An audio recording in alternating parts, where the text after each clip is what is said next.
Tonight on CTV, Colorado State is rising up in college rankings. A continued look into the impeachment of ASCSU President Josh Silva.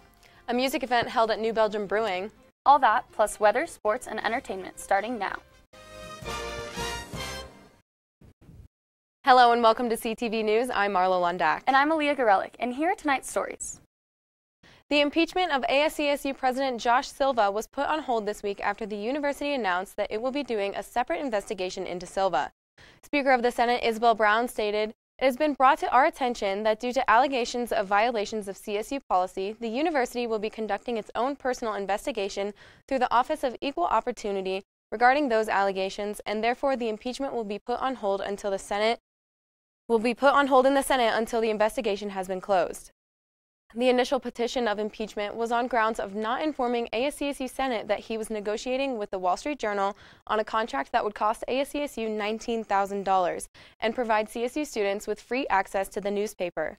Since the first petition, there have been multiple additions and allegations against President Silva, including a failure to create a job description for himself and violation of an ASCSU Bill of Rights amendment forbidding discrimination by any member of ASCSU.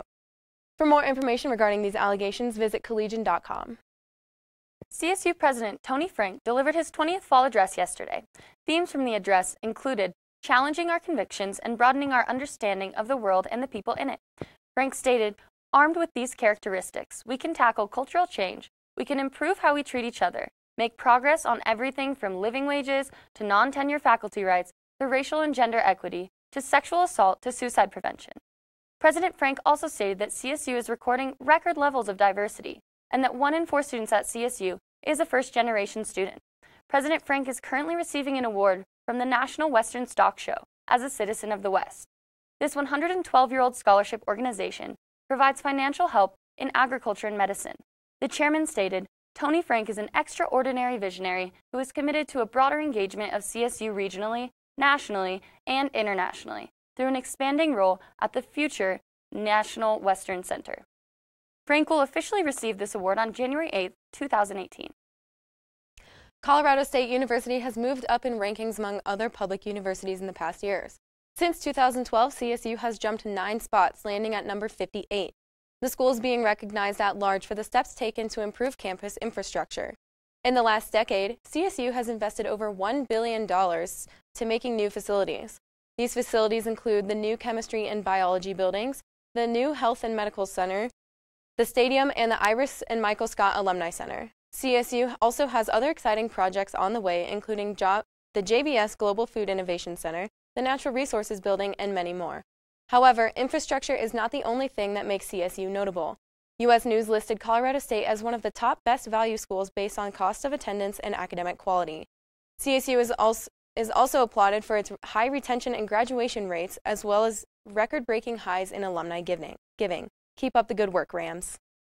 20-year-old CSU student Tynus Kogoya was arrested Monday on suspicion of being involved in an accident involving a man reportedly looking in at a female student showering in Westfall dorm.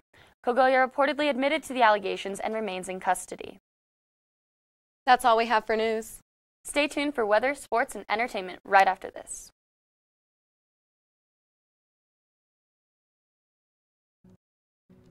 They said I couldn't dream. Called me a piece of trash and swore that's all I'd ever be.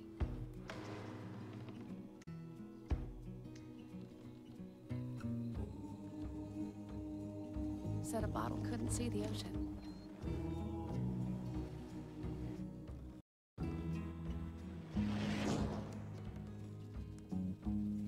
Give up.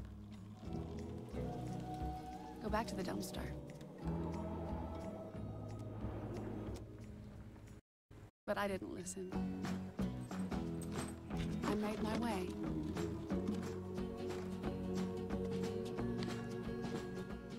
And now, I am what I've always wanted to be.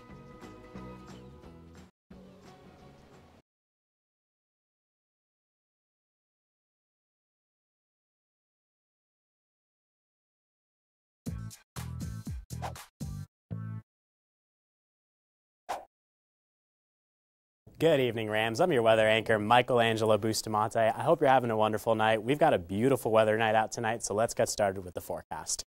Up and down the Front Range, we're seeing temperatures in the low 50s to high 60s. So we have temperatures at 52 in Fort Collins, 60 in Denver, 54 in the Springs, and 56 in Pueblo. So it's a wide range of temperatures. Out on the Eastern Plains, we have temperatures at 52 in Sterling, 49 in Lyman, 59 in Burlington, and 63 in Lamar. Up in the mountains is going to be a little bit chillier. So in Steamboat Springs is going to be 40 degrees, 45 in Vail, 38 in Gunnison, 39 in Telluride, and 45 in Alamosa. And on the western slope, 58 in Grand Junction. Overall, though, despite a little bit cooler temperatures, it's going to be a nice weather night tonight here in Colorado. Tomorrow, it's going to be a pretty sunny day all across the state. 79 degrees in Fort Collins, 82 in Denver, 73 in the Springs, and 81 in Pueblo. So up and down the Front Range, high 70s to low 80s. Then out in the Eastern Plains, Sterling's going to be actually pretty warm, 87 degrees, 83 in Lyman, 76 in Burlington, and 80 in Lamar. Then up in the mountains, it's going to be 67 degrees up in Steamboat, 63 in Vail, 67 in Gunnison. Telluride actually is going to be the coldest part of the state, 56 degrees, 71 in Alamosa, and then 81 in Grand Junction. So despite the fluctuation of temperatures, a nice day tomorrow as well before we get to the weekend. Now, here in Fort Collins over the weekend, it's going to be a little bit stormier. So tomorrow, once again, 79 degrees. But then as we go into the weekend, it's going to be chilly and rainy. So 60 degrees on Saturday. With winds 10 miles an hour, it's going to be much cooler. And then on Sunday, it's going to be cooling off a lot. So it's going to be rainy, chilly, not the greatest weather day. But by Monday, we start to dry out. So it's going to be 57 degrees in Fort Collins, 63 on Tuesday. And then as we go throughout the rest of the week, 68 on Wednesday and 69 in Fort Collins on Thursday. So despite the bad weather over the weekend, the rest of the week should be pretty nice. A little bit cooler, but still relatively nice. So now this time of the year is the best time to check out the fall foliage. The leaves are starting to change, and it's absolutely beautiful up in the mountains and all across the state. This weekend, the best place to see the fall foliage is going to be up in Estes Park, although the weather isn't going to cooperate too much. So on Saturday, we're going to have temperatures at 51 degrees. It's going to be stormy up in Estes Park. And then on Sunday, it's actually going to be 47 degrees and rainy up there, so it's going to be a little bit chilly. It might not be the best time for a hike, but if you want to drive around up there, it's still going to be pretty nice to check out those beautiful fall foliage changes up there. So that's all I have for you tonight, Rams, but coming up next, we have Tyler Patterson with sports. Have a good night. Thomas, you've got prediabetes, but with more exercise and a change in diet, it can be reversed. I've tried exercising. It just makes me hungry for bacon. I love bacon, too. And who really likes to exercise? Not me. Me neither. Nobody. So we're good? What? Oh, you still have prediabetes. Big time. They told me a bottle couldn't dream. That I would never become a superhero.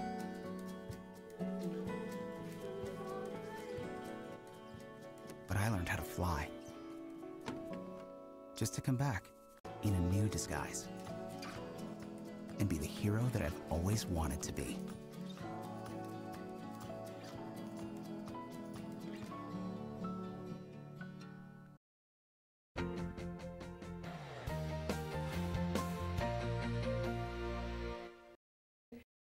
Welcome back. I'm Tyler Patterson, here to catch you up on all the latest in Colorado State athletics. CSU football suited up against the top team in the nation on Saturday and actually kept the final score respectable. The Alabama Crimson Tide were favored by 4 touchdowns in Saturday's matchup against CSU, although the Rams kept it much closer than most assumed. CSU started off slow, posting just 11 yards of offense in the first quarter, which put them behind 14-0. However, the offense would respond in the second quarter with a field goal conversion and a touchdown grab by freshman wide receiver Warren Jackson. The 10-point second quarter for the Rams put CSU down just 17-10. Alabama would quickly respond, though, with the touchdown right before half that stretched the lead back to 24-10. CSU struggled mightily again on offense during the start of the third quarter, which let Alabama extend their lead to 38-10. The Rams would squeeze in a couple late touchdowns, but the Tide would eventually roll to a 41-23 victory. Colorado State is on a bye this weekend and will have time to regroup before conference play begins Saturday, September 30th against the University of Hawaii. Women's volleyball hosted its final non-conference tournament this weekend and produced two three-set sweeps against Albany and Xavier. The Rams were unable to go undefeated again this weekend after collapsing against in-state rival CU in the 5th set on Saturday night. CSU finished out their non-conference schedule with a record of 10-2 and earned themselves an overall ranking of 23rd in the nation. The Rams open up conference play tonight at home against the New Mexico Lobos. Women's soccer traveled to Kansas State this Sunday where they took on the Wildcats in what turned out to be another overtime thriller. This is the 4th time this season that the Rams have needed overtime to decide a match. Maddie Rodriguez tied the game up for CSU in the 65th minute, and it would remain tied until K-State's own Brooklyn Entz scored the game winner for the Wildcats in the 94th minute. The OT loss moves the Rams' record to 2-4-2 on the season. CSU will begin conference play tomorrow, 7 p.m. at Air Force. That's all the sports I have for tonight. For all the latest, head to thecollegian.com or CTV's Channel 11 YouTube. I'm Tyler Patterson. Up next is Ryan Crist with entertainment. So we ground the fire, stirred it, ground it again, and now just feel cold. Yeah. Cool.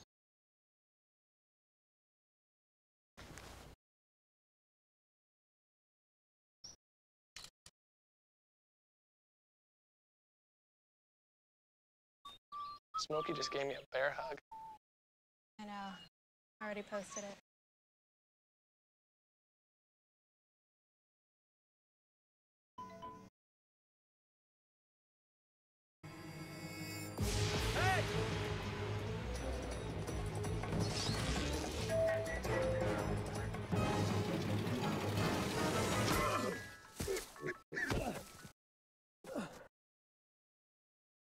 So, same time next week? Well, of course. Put away a few bucks, feel like $1 million. For free tips to help you save, go to Feed the Pig.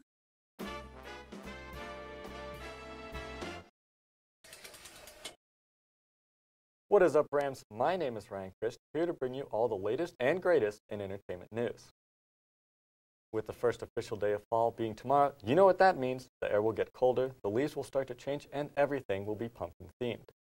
While I talked about everyone's favorite PSL, or pumpkin spice latte, last week, I'm going to be talking about some new PSPs, a new acronym I just came up with, which, for the untrained ear, that stands for pumpkin spice product, which were, of course, encouraged by the pumpkin spice latte, and some of them sounded great, but others are a little unique.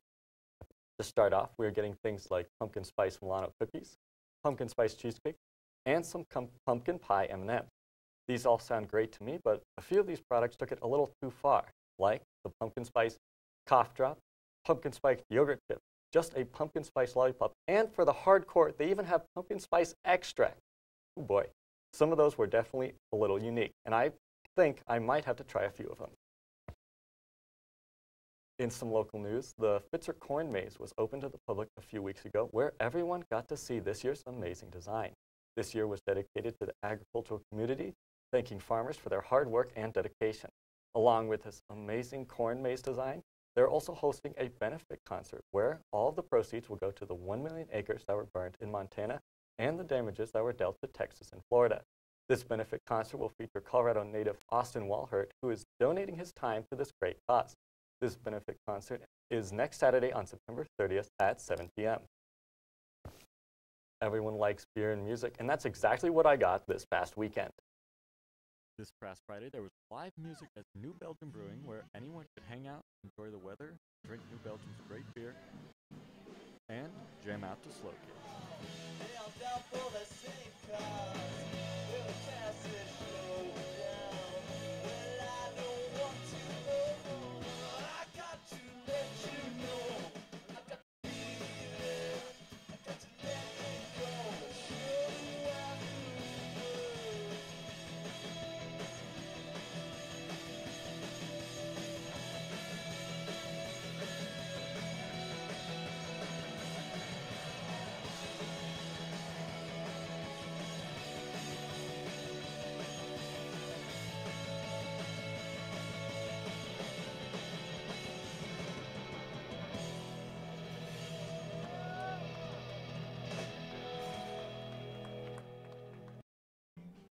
I spoke to the event coordinator, who told me more about this event.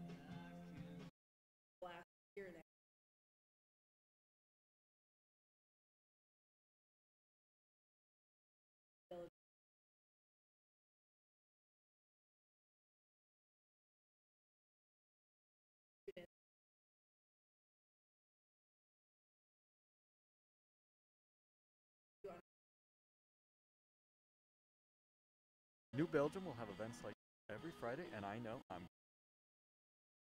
Tomorrow's event is Union Sound Treaty, and you can bet that I'll be there. Taco Bell, the one and only places where you can get tacos at 3 in the morning and then instantly regret it. Yes, this place is planning on opening 350 new cantina-style locations nationwide by 2022, with a special twist. None of these locations will have a drive-thru because they will all be serving select alcoholic beverages like beer, wine, sangrias, and slushies with tequila, rum, or vodka. Most of these locations will be in large urban areas like Detroit, Pittsburgh, Nashville, and New York. They even have a few of these already open in places like Las Vegas, where they even have a $600 wedding package because who wouldn't want to go to Taco Bell after getting married? Brian Nickel, Taco Bell's CEO, stated that these locations will have a young and hip vibe with local architects and artists decorating each new location. For now, we only know of a few cities that will have these, but Denver is not one of them, so who knows if we'll even have one.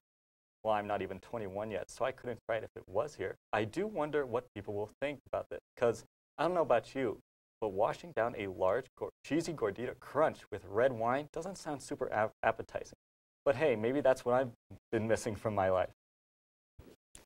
With the Emmys being this past weekend, we got to see multiple award winners, but most importantly, we have a surprise guest star of Sean Spicer, or known as Spicy. And when he rolled out with his podium, which was a direct callback to Melissa McCarthy's SNL sketch of her, the crowd went crazy, except for one British actor. Jason Isaac. Jason Isaac is the star in the new Star Trek Discovery show and played everyone's favorite dad in Harry Potter as Lucius Malfoy. He was not a fan of Spicy's cameo, stating that in a Twitter post that he is a poisonous purveyor of lies. But it doesn't stop there. In his caption, he then goes on to compare him to Joseph Goebbels, Hitler's right-hand man. That is just brutal. I mean, Spicy isn't my favorite person in the world, but I don't know if he deserves to be compared to Hitler's right-hand man. I guess a little bit of Voldemort was coming out in Lucius that night. Well, Rams, that's all the time we have for tonight, but make sure to stay tuned for Monday Night Sports Show and have a great night, Rams.